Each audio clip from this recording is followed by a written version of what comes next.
Hello बच्चों, let's read the question. The question says, what is represented by the slope of xt graph for a particle in uniform motion? So पहले क्या करेंगे की concept के बारे में बात करेंगे. So यहाँ पर जो की कंसेप्ट का यूज होगा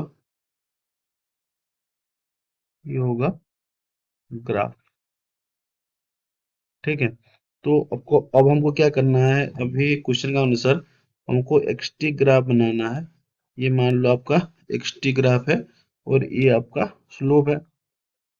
ये आपका क्या है, स्लोप है. तो एक्चुअली होता है क्या है कि इन केस ऑफ मतलब आपका एक्सटी ग्राफ. ठीक. So in case of x t graph. ठीक. जो स्लोप आपका आता है ये क्या होता है, x2 minus x1 bye t2 minus t1. ठीक है. सो मतलब जैसे कि आपका कोई भी ऑब्जेक्ट है और ये मूव कर रहा है, मतलब एक पोजीशन से दूसरे पोजीशन को मूव कर रहा है, मतलब मान लो सेकंड पोजीशन से पहला पोजीशन को मूव कर रहा है, तो x2 माइनस x1 और जो टाइम का डिफरेंस है t2 है, t2 माइनस t1. ठीक है.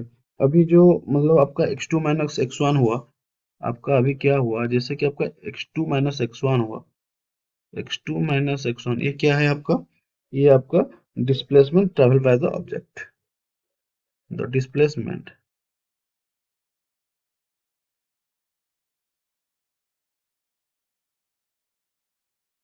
ट्रेवल्ड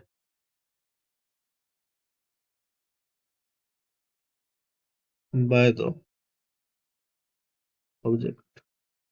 और जो आपका t two minus t one है, ये है टाइम टेकन. ठीक है. सो अब देखो जो वेलोसिटी होता है, आपका जो वेलोसिटी होता है ये बेसिकली क्या होता है, जो वेलोसिटी होता है ये होता है डी बाय टी. जहाँ पे आपका जो डी है, डी आपका क्या है, डी डिस्प्लेसमेंट है, डी आपका डिस्प्लेसमेंट है और टी टाइम है. तो अभी क्या करेंगे, जो हमारा वैल्यू है उसको पुट कर देंगे. सो डी का जो वैल्यू था वो कितना था, x2 माइनस x1 और टी का जो वैल्यू था t2 minus t1.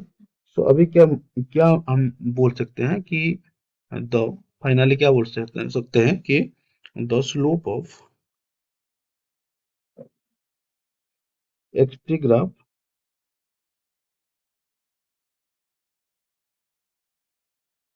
tells us about the velocity. Hope you understood it well. Best of luck. Thank you.